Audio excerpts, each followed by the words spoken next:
नमस्ते स्टूडेंट्स, हमारे चैनल में आपका स्वागत है। आज हम फिलॉसफी के यूनिट 1 यानी कि वेस्टर्न लॉजिक के चैप्टर सिंबॉलिक लॉजिक पर बात करेंगे। ये इसका पार्ट 2 है और हम इस वीडियो में पूरा चैप्टर को पूरा अच्छा से कवर कर लेंगे। तो चलिए क्लास शुरू करते हैं। सिंबॉलिक लॉजिक नाम सुनने में थोड़ा भारी लगता है ना? पर सोचिए क्या हो अगर इसे समझने के बाद हमारी रोजमर्रा की बातचीत, हमारी भाषा एकदम क्लियर और प्रिसाइज हो जाए। तो चलिए इसी मजेदार सफर पर चलते हैं और देखते हैं कि यह होता कैसे है। हम सब इस तरह के वादे सुनते हैं और शायद करते भी हैं। अगर लॉटरी लग गई तो एक शानदार पार्टी होगी। सुनने में तो ये बहुत ही सीधा साधा वाक्य लगता है, लेकिन क्या इसकी सच्चाई भी उतनी ही सीधी है? तो असली सवाल ये है, इस वादे को टूटा हुआ कब माना जाएगा? ये एक पहेली है जिसे हम आज यहां सुलझाने वाले हैं, और इसका जवाब शायद थोड़ा हैरान कर दे। तो आज हम क्या क्या देखने वाले हैं? सबसे पहले सिंबॉलिक लॉजिक की जरूरत ही क्यों है, फिर इसके बेसिक बिल्डिंग ब्लॉक्स क्या हैं, वो 5 मेन लॉजिकल ऑपरेटर्स कौन से हैं जिनसे सारा खेल होता है, इनसे बड़े बड़े कॉम्प्लेक्स स्टेटमेंट्स कैसे बनते हैं, और आखिर में असल दुनिया में ये सब कहाँ काम आता है। तो चलिए पहले सवाल से ही शुरू करते हैं। आखिर सिंबॉलिक लॉजिक का इस्तेमाल करें ही क्यों? सीधी सी बात है, हमारी भाषा में जो एम्बिग्युइटी, जो उलझन होती है ना, उसे दूर करने के लिए। इसे ना गणित की तरह समझिए। हम कहते हैं 2 और 2 4 होते हैं, लेकिन लिखते कैसे हैं? 2 + 2 = 4। ये सिंबल्स चीजों को एकदम क्रिस्टल क्लियर बना देते हैं, कोई कंफ्यूजन नहीं। सिंबॉलिक लॉजिक हमारी भाषा के लिए बिल्कुल यही काम करता है। ठीक है, तो इस नई लॉजिकल भाषा को बनाने के लिए हमें कुछ बुनियादी चीजों की जरूरत पड़ेगी, इसके बिल्डिंग ब्लॉक्स की। तो चलिए सबसे पहले उन्हीं को समझते हैं। इसकी सबसे छोटी इकाई है प्रोपोजिशनल कांस्टेंट। ये बस एक सिंपल सा स्टेटमेंट होता है जिसे हम P, Q जैसे किसी अक्षर से दिखाते हैं। मान लीजिए P का मतलब है बारिश हो रही है। अब इस स्टेटमेंट के साथ सिर्फ 2 ही बातें हो सकती हैं, या तो ये सच है या फिर ये झूठ है। तीसरा कोई ऑप्शन नहीं।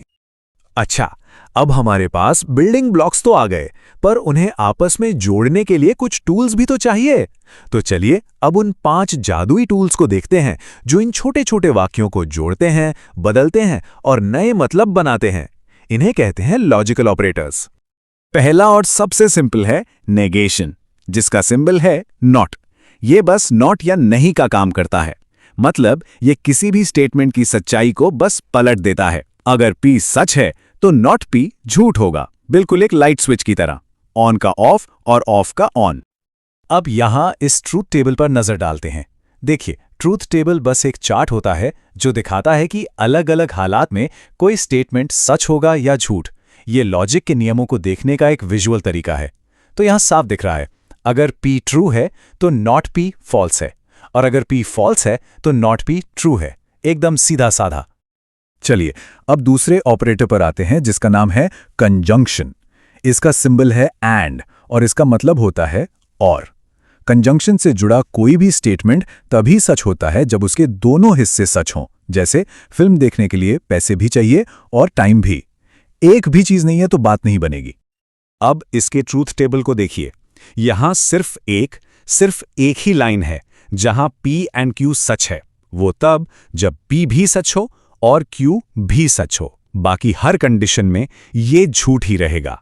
मतलब और का नियम काफी सख्त है।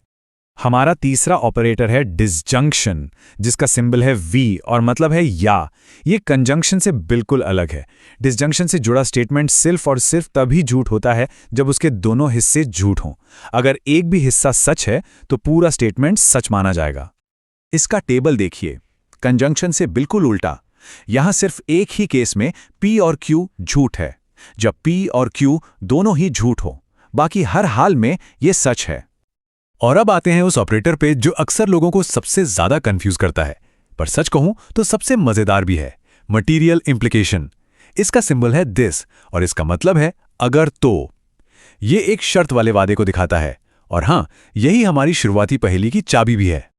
अब इस ट्रूथ टेबल को बहुत ध्यान से देखना होगा, क्योंकि सारा राज यहीं छिपा है। अगर P तो Q सिर्फ एक ही हालत में झूठ होता है, जब P सच हो लेकिन Q झूठ हो जाए। बाकी हर हालत में यह सच है। अब सवाल उठता है, ऐसा क्यों? खासकर तब जब P यानी हमारी शर्त ही झूठी हो तो पूरा स्टेटमेंट सच क्यों माना जाता है? सोच कर देखिए, वादा कब टूटता है? वादा तब टूटता है जब शर्त पूरी हो जाए पर काम ना किया जाए।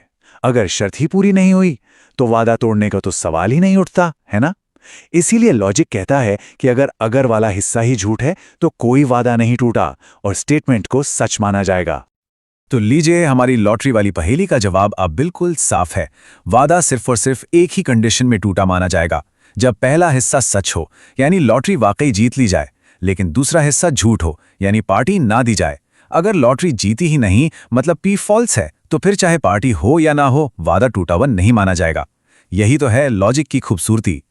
हमारा पांचवा और आखिरी ऑपरेटर है मटेरियल इक्विवेलेंस। सिंबल है H2 और इसका मतलब है अगर और केवल अगर। इसे एक टू वे स्ट्रीट की तरह समझिए। यह तभी सच होता है जब दोनों वाक्यों की ट्रूथ वैल्यू एक जैसी हो, यानी या तो दोनों सच हो या फिर दोनों झूठ हो। जैसा कि इस ट्रूथ टेबल में साफ दिख रहा है, जब भी P और Q की वैल्यूज मैच करती हैं, चाहे वो दोनों ट्रू हों या दोनों फॉल्स, तभी P if and only if Q सच होता है। ठीक है, तो अब हम इन सभी ऑपरेटर्स को अलग अलग तो समझ गए हैं। अब देखते हैं कि इन्हें मिलाकर असल दुनिया के जो कॉम्प्लिकेटेड से वाक्य होते हैं उन्हें कैसे बनाया जा सकता है। इस वाक्य को लेते हैं। अगर मुझे फोन नहीं किया तो मैं नाराज हो जाऊंगा और बात नहीं करूंगा। इसमें देखिए, अगर तो भी है, नहीं भी है और भी है। कई बातें एक साथ जुड़ी हैं। और ये देखिए, ये रहा इसका सिंबॉलिक ट्रांसलेशन। नॉट P तो Q एंड नॉट R। चलिए इसे तोड़कर समझते हैं। मान लीजिए P है तुमने मुझे फोन किया, Q है मैं नाराज हो जाऊंगा और R है मैं तुमसे बात करूंगा। तो तुमने मुझे फोन नहीं किया, क्या हुआ? नॉट P यानी नॉट P। और मैं नाराज हो जाऊंगा और बात नहीं करूंगा, क्या हुआ? Q एंड नॉट R यानी Q एंड नॉट R। तो पूरा वाक्य बन गया, अगर नॉट P यानी नॉट P तो Q एंड नॉट R। देखा कैसे एक इमोशनल कॉम्प्लिकेटेड से स्टेटमेंट को एक छोटे और सटीक फॉर्मूले में बदल दिया। हाँ, पर एक बात जरूरी है, जब इतने सारे ऑपरेटर्स एक साथ हों तो उन्हें समझने के लिए एक ऑर्डर फॉलो करना होता है, बिल्कुल गणित के बोर्ड मास की तरह। सबसे पहले नेगेशन को देखा जाता है, फिर कंजंक्शन, फिर डिसजंक्शन और उसके बाद इम्प्लीकेशन और इक्विवेलेंस। चलिए अब अपने आखिरी सेक्शन पर चलते हैं। ये सब तो ठीक है, पर असल दुनिया में, प्रैक्टिकल लाइफ में इन सब कॉन्सेप्ट्स का क्या काम है? देखिए, लॉजिक सिर्फ किताबों की चीज नहीं है। कंप्यूटर साइंस में जो लॉजिक गेट्स होते हैं वो इसी पे चलते हैं। कानून की दुनिया में मजबूत दलीलें बनाने के लिए ये बहुत जरूरी है। मैथमेटिक्स में प्रूफ्स का तो ये आधार है, और सबसे बढ़कर ये हमारी अपनी सोच को, हमारे सोचने के तरीके को साफ और मजबूत बनाता है। और जाते जाते एक आखिरी पहेली, क्या ये दोनों वाक्य लॉजिकली एक ही बात कह रहे हैं? पहला, ऐसा नहीं है कि P और Q दोनों सच हैं, और दूसरा, या तो P सच नहीं है या Q सच नहीं है। सोचिएगा जरूर। जो कुछ आज हमने सीखा है उसका इस्तेमाल करके देखिए। इसका जवाब लॉजिक की असली ताकत को दिखाता है। सोचिए, कुछ सिंपल से सर्कल्स और उनमें इतनी पावर कि वो बड़े से बड़े कॉम्प्लेक्स आर्ग्यूमेंट्स को सुलझा दें। जी हाँ, आज हम ऐसी ही एक चीज वेन डायग्राम्स की सरल सी लेकिन बहुत ही पावरफुल दुनिया में डाइव करने वाले हैं। सवाल तो अजीब लगता है ना कि भाई कुछ सर्कल्स कैसे मुश्किल तर्कों को सुलझा सकते हैं, पर आज हम यही देखेंगे कि कैसे ये साधारण दिखने वाले गोले लॉजिकल प्रॉब्लम्स को हल करने का एक जबरदस्त टूल बन जाते हैं, और कैसे कई बार तस्वीरें शब्दों से कहीं ज्यादा साफ होती हैं। तो आज का हमारा सफर कुछ ऐसा रहेगा। पहले हम देखेंगे कि पिक्चर्स लॉजिक को क्लियर कैसे करती हैं, फिर इसके 2 कोर रूल्स को समझेंगे। उसके बाद हम सीखेंगे कि 4 तरह के लॉजिकल ट्रूथ्स को ड्रॉ कैसे किया जाता है, फिर इन पिक्चर्स से पजल सॉल्व करेंगे, और आखिर में ये जानेंगे कि ये डायग्राम्स असल दुनिया में इतने जरूरी क्यों हैं। चलिए शुरू करते हैं पहले सेक्शन से। देखिए, लॉजिक में ना अक्सर शब्द हमें उलझा देते हैं, कंफ्यूज कर देते हैं, लेकिन तस्वीरें वो चीजों को एकदम साफ कर देती हैं। आइए देखते हैं कि जॉन वेन ने इस प्रॉब्लम को टैकल कैसे किया। देखिए, लॉजिक जब शब्दों में होता है ना तो थोड़ा एब्स्ट्रैक्ट, थोड़ा कंफ्यूजिंग हो सकता है। सोचिए, कोई कहता है कुछ नेता ईमानदार नहीं है। अब ये सेंटेंस थोड़ा एम्बिगुअस सा लग सकता है, लेकिन इसी बात को जब हम एक डायग्राम में देखते हैं ना तो एकदम साफ हो जाता है। एक सर्कल नेताओं का, दूसरा ईमानदार लोगों का, और हमें साफ दिखता है कि नेताओं का कुछ हिस्सा ईमानदार वाले सर्कल से बाहर है। बिल्कुल क्लियर। तस्वीरें शब्दों के इस जाल को हटाकर लॉजिक को ठोस बना देती हैं।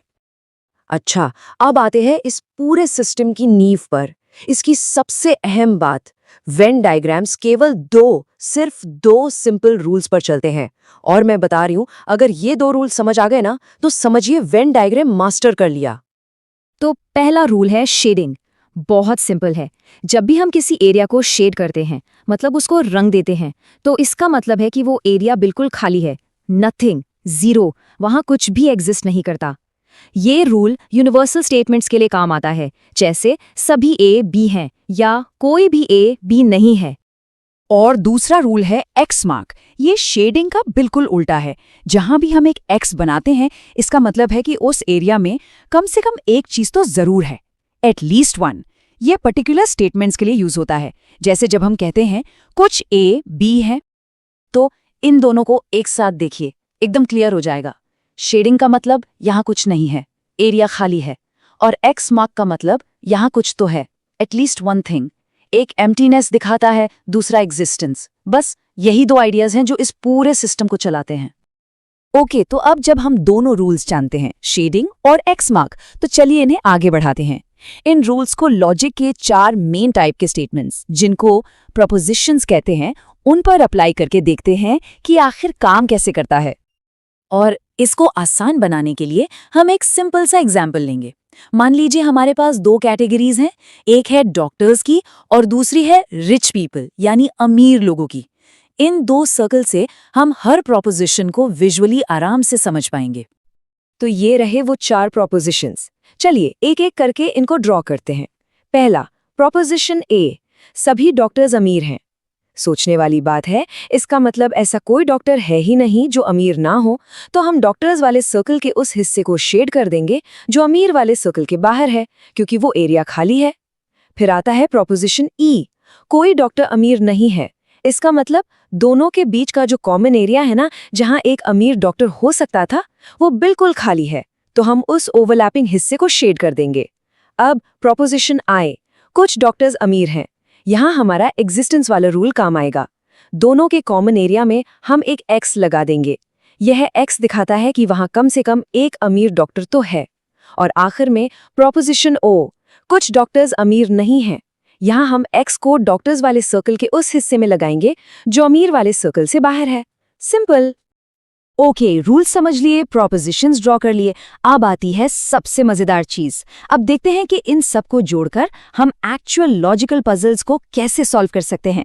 ये कैसे पता लगा सकते हैं कि कोई आर्ग्यूमेंट वैलिड है या नहीं। यहां इस सिस्टम की असली पावर दिखती है। वेन डायग्राम्स की एक सुपर पावर है। ये कॉन्ट्रडिक्शंस को यानी विरोधाभास को एकदम साफ साफ पकड़ लेता है। आप खुद सोचिए, अगर एक रूल के हिसाब से कोई एरिया खाली होना चाहिए यानी शेडेड, और दूसरा रूल कहे कि उसी एरिया में कुछ है यानी वहां एक्स आना चाहिए, तो क्या होगा? आप एक ही जगह पर शेडिंग भी कर दें और एक्स भी लगा दें? इम्पॉसिबल है। कॉन्ट्रडिक्शन एकदम आंखों के सामने आ जाता है। चलिए इसका एक क्लासिक एग्जाम्पल देखते हैं, जिसे सिलोजिज्म कहते हैं। यहां हम 2 बातों या प्रेमिसेस से एक कंक्लूजन निकालते हैं। स्टेप 1, पहला प्रेमिस है सभी इंसान नश्वर हैं। तो हम क्या करेंगे? इंसान वाले सर्कल के उस हिस्से को शेड कर देंगे जो नश्वर के सर्कल से बाहर है। डन। स्टेप 2, दूसरा प्रेमिस, सभी ग्रीक इंसान हैं। Same rule. अब हम ग्रीक वाले सर्कल के उस हिस्से को शेड करेंगे जो इंसान के सर्कल से बाहर है। हो गया। अब आइए स्टेप 3 पर कंक्लूजन को चेक करते हैं। कंक्लूजन है सभी ग्रीक नश्वर हैं। अब अपने डायग्राम को ध्यान से देखिए। हमने इस कंक्लूजन को ड्रॉ नहीं किया, लेकिन पहले 2 स्टेप्स को ड्रॉ करने के बाद ये अपने आप सच हो गया है। ग्रीक सर्कल का जो भी हिस्सा अभी भी बचा है वो पूरी तरह से नश्वर सर्कल के अंदर ही है, ऑटोमेटिकली। देखा, डायग्राम ने खुद ही हमारे लिए आर्गुमेंट को प्रूफ कर दिया। हमने बस प्रेमिसेस ड्रॉ किए। यही तो है वेन डायग्राम्स की असली पावर। हम लॉजिक को सिर्फ दिमाग में सोचते नहीं हैं, हम उसे अपनी आंखों से देख सकते हैं। तो ये सिर्फ कोई फिलॉसफी क्लास की थ्योरी नहीं है, ये एक बहुत प्रैक्टिकल टूल है। चलिए अब देखते हैं कि ये सिंपल सा डायग्राम असली दुनिया में, रियल वर्ल्ड में कहाँ और कैसे इस्तेमाल होता है। तो इसके फायदे बिल्कुल साफ हैं। पहली बात, ये चीज़ों को विजुअल क्लैरिटी देता है, एक झटके में सब साफ दिखता है। दूसरी बात, अलग अलग आर्ग्यूमेंट्स को कंपेयर करना आसान हो जाता है। तीसरी, किसी भी आर्ग्यूमेंट की वैलिडिटी चेक करना बहुत ईजी है। और शायद सबसे इंपॉर्टेंट, ये शब्दों की एम्बिग्विटी, वो जो गोलमोल बातें होती है ना, उसको खत्म कर देता है। जो बात शब्दों में उलझी हुई लगती है, वो डायग्राम में क्रिस्टल क्लियर हो जाती है। रियल वर्ल्ड की बात करें तो बिजनेस में ये बहुत काम आता है, मार्केट सेगमेंटेशन के लिए। जैसे सोचिए, एक कॉफी शॉप है, वो जानना चाहती है कि उनके बेस्ट कस्टमर्स कौन हैं, तो वो एक सर्कल बनाते हैं उन कस्टमर्स का जो सुबह आते हैं, और दूसरा सर्कल उनका जो उनका मोबाइल ऐप यूज करते हैं। अब जो कस्टमर्स दोनों के ओवरलैप में है ना, मतलब जो सुबह भी आते हैं और ऐप भी यूज करते हैं, वही उनकी सबसे इंपॉर्टेंट टारगेट ऑडियंस है। साइंस में भी इसका बहुत यूज है, खास करके स्पीशीज को क्लासिफाई करने में और उनके ओवरलैपिंग ट्रेट्स को समझने में। फॉर एग्जाम्पल, कौन से मैमल्स हैं जो पानी में भी रहते हैं? वेन डायग्राम में ये एक नज़र में दिख जाएगा। और आज के डिजिटल वर्ल्ड में तो ये और भी जरूरी हो गया है। कंप्यूटर साइंस में कॉम्प्लेक्स डेटाबेस क्वेरीज को विजुअलाइज करने के लिए इसका इस्तेमाल होता है। डेटा साइंटिस्ट और इंजीनियर्स के लिए ये एक रोज का टूल है। एक सिंपल सा आइडिया और एप्लीकेशंस एंडलेस। तो अगली बार जब कोई कॉम्प्लेक्स प्रॉब्लम सामने आए, चाहे काम पर हो या पर्सनल लाइफ में, एक सेकंड के लिए रुककर सोचिए, क्या एक सिंपल सा डायग्राम इस उलझन को सुलझा सकता है? कभी ऐसा हुआ है कि किसी डिस्कशन में बातें बस गोल गोल घूमती रहती हैं और कुछ समझ ही नहीं आता? ऐसा लगता है ना कि सब कुछ उलझ गया है। पर पता है क्या, लॉजिक को इतना कॉम्प्लिकेटेड होने की जरूरत बिल्कुल नहीं है। जरा सोचिए, क्या हो अगर हम किसी कॉम्प्लेक्स आर्ग्यूमेंट को, किसी उलझी हुई बात को बस एक सिंपल सी पिक्चर में बदल सकें। मतलब लॉजिक को सिर्फ सोचे नहीं, बल्कि अपनी आंखों से देखें। और इसका सोल्यूशन हमें मिला 19वीं सेंचुरी में एक मैथमेटिशियन से, जिनका नाम था जॉन वेन। उनको एक ब्रिलियंट आइडिया आया। उन्होंने सोचा कि क्यों ना लॉजिकल स्टेटमेंट्स को सिंपल ओवरलैपिंग सर्कल से दिखाया जाए, और बस इस एक छोटे से आइडिया ने सब कुछ बदल कर रख दिया। तो आज हम क्या क्या देखने वाले हैं? सबसे पहले शब्दों से पिक्चर्स तक का सफर, फिर देखेंगे वो 4 जरूरी जोन्स क्या हैं। इसके बाद यूनिवर्सल और पर्टिकुलर स्टेटमेंट्स की मैपिंग करेंगे, और आखिर में लॉजिक के 2 सबसे जरूरी सिंबल्स को समझेंगे। चलिए सबसे पहले और सबसे बेसिक चीज से शुरू करते हैं। आखिर इस डायग्राम के पीछे का कोर आइडिया है क्या? ओके, तो टेक्निकली वेन डायग्राम क्या है? ये ओवरलैपिंग सर्कल्स का एक विजुअल रिप्रेजेंटेशन है, जो हमें 2 या उससे ज्यादा चीजों के सेट्स के बीच का लॉजिकल रिलेशनशिप दिखाता है। आसान भाषा में कहें तो इसका पूरा मकसद रिलेशनशिप्स को दिखाना है, सिर्फ सोचना नहीं, बल्कि असल में अपनी आंखों से देखना। ये एनालॉजी मुझे बहुत पसंद है।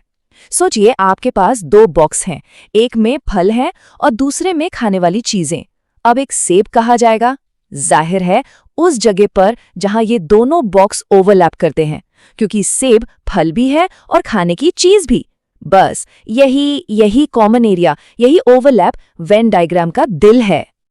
ठीक है, तो अब जरा इस डायग्राम के स्ट्रक्चर को ब्रेक डाउन करते हैं। हर हिस्से का एक बहुत स्पेसिफिक मतलब है।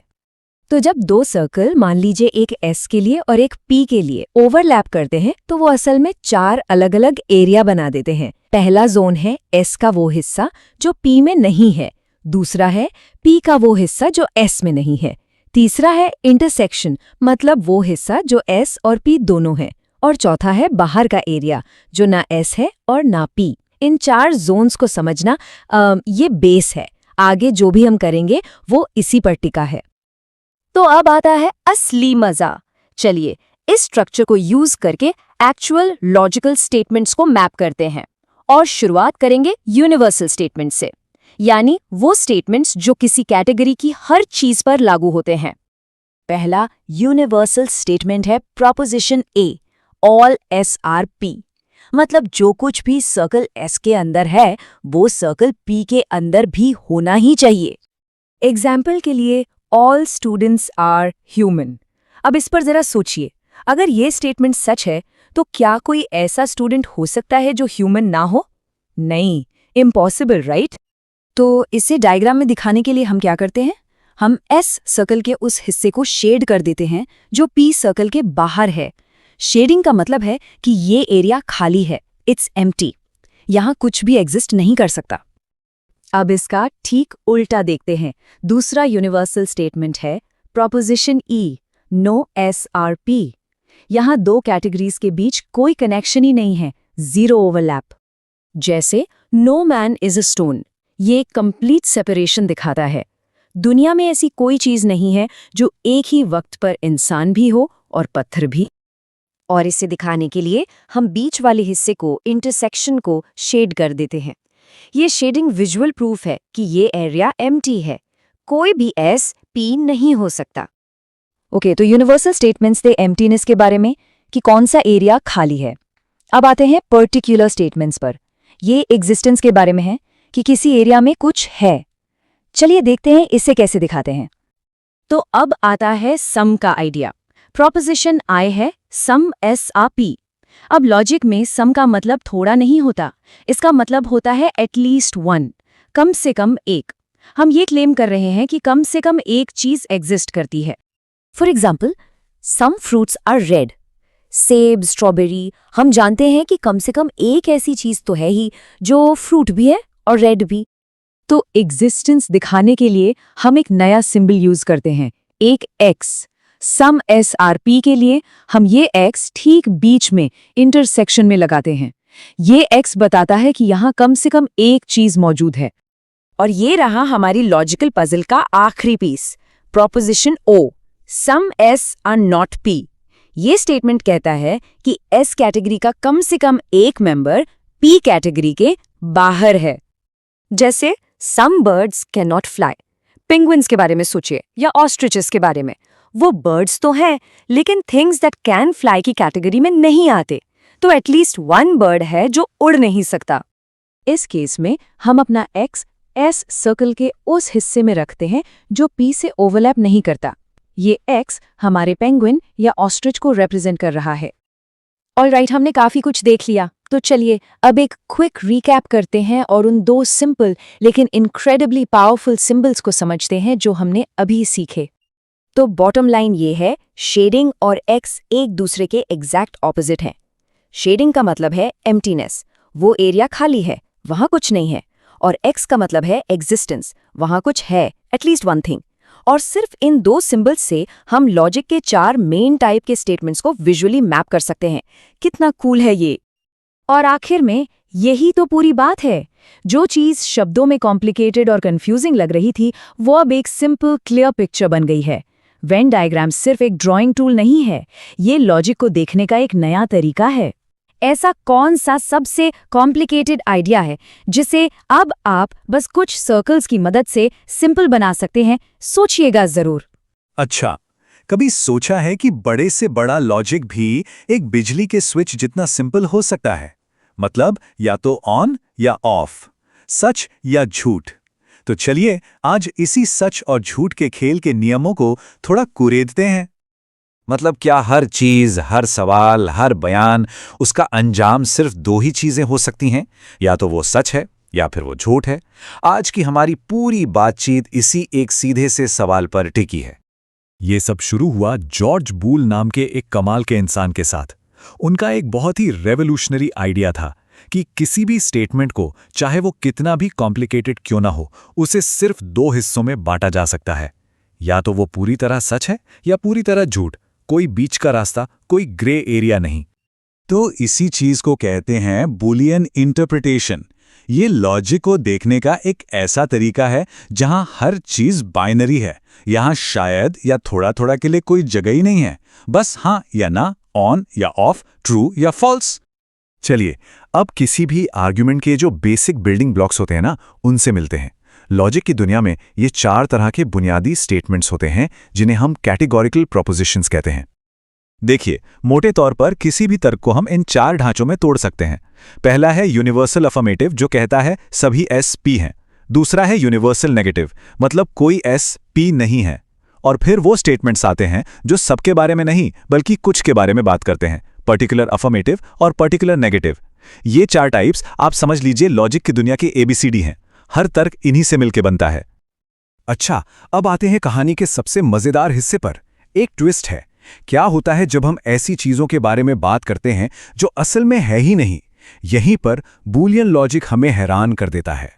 तो जरा इस पर गौर करिए। बूलियन लॉजिक के हिसाब से सभी यूनिकॉर्न सफेद हैं, ये स्टेटमेंट पता है क्या? ये सच है। अब सवाल है कैसे? अरे, क्योंकि दुनिया में एक भी ऐसा यूनिकॉर्न है ही नहीं जो सफेद ना हो। बात समझ आई? ये लॉजिक ये नहीं कह रहा कि यूनिकॉर्न है, बस ये कह रहा है कि कोई नियम नहीं टूट रहा। लेकिन जैसे ही हम कुछ पर आते हैं ना, सारा खेल ही बदल जाता है। कुछ छात्र लड़के हैं, ये स्टेटमेंट तभी सच हो सकता है जब कम से कम एक ऐसा छात्र सच में मौजूद हो जो एक लड़का हो। यहां पर एग्जिस्टेंस मतलब उस चीज का सच में होना जरूरी है। तो यूनिवर्सल स्टेटमेंट्स को एग्जिस्टेंस की परवाह नहीं, लेकिन पर्टिकुलर स्टेटमेंट्स के लिए ये बहुत जरूरी है। तो अब हमारे सामने लॉजिक के 2 खिलाड़ी खड़े हैं, एक सोचने का पुराना तरीका और एक ये नया बूलियन तरीका। देखते हैं इनमें क्या फर्क है। और ये स्लाइड इस फर्क को एकदम साफ कर देती है। पारंपरिक लॉजिक कहता है, अरे भाई यूनिकॉर्न होते ही नहीं, तो ये बात ही बकवास है। लेकिन बूलियन लॉजिक कहता है, चिल, यूनिकॉर्न है या नहीं उससे फर्क नहीं पड़ता, स्टेटमेंट तो टेक्निकली सच है। और ये वाला एग्जाम्पल तो और भी मजेदार है। जॉर्ज बुल के हिसाब से ये स्टेटमेंट बिल्कुल सच है। क्यों? अरे भाई, क्योंकि मेरे पास एक भी पालतू ड्रैगन नहीं है, तो ऐसा कोई ड्रैगन होने का सवाल ही नहीं उठता जो हारा ही ना हो। है ना कमाल की बात? तो सबसे जरूरी बात जो हमें याद रखनी है वो यही है। मतलब निचोड़ ये है कि बूलियन लॉजिक में जब हम कहते हैं सभी SP हैं, तो इसका ये मतलब बिल्कुल नहीं है कि S असल में मौजूद है। हम बस एक नियम बता रहे हैं। अब हो सकता है ये सब बातें थोड़ी दिमागी कसरत जैसी लग रही हों, है ना, एक फिलोसॉफिकल पहेली। पर आपको पता है, यही पहेली, यही अजीब सा लगने वाला लॉजिक हमारी आज की पूरी डिजिटल दुनिया को चला रहा है। देखते हैं कैसे। आपके हाथ में जो फोन है, जिस स्क्रीन पर ये सब चल रहा है, वो असल में अरबों खरबों छोटे छोटे स्विच से बना है। हर स्विच या तो ऑन है या ऑफ, 1 या 0, ट्रू या फॉल्स। जी हाँ, जॉर्ज बूल का वही लॉजिक हमारी पूरी टेक्नोलॉजी की नींव है। जरा सोचिए, जब हम कहीं लॉगिन करते हैं, कंप्यूटर असल में बस कुछ हाँ या ना वाले सवाल पूछता है। पहला, क्या ये यूजर मौजूद है? जवाब आया ट्रू। दूसरा, क्या पासवर्ड सही है? जवाब आया ट्रू।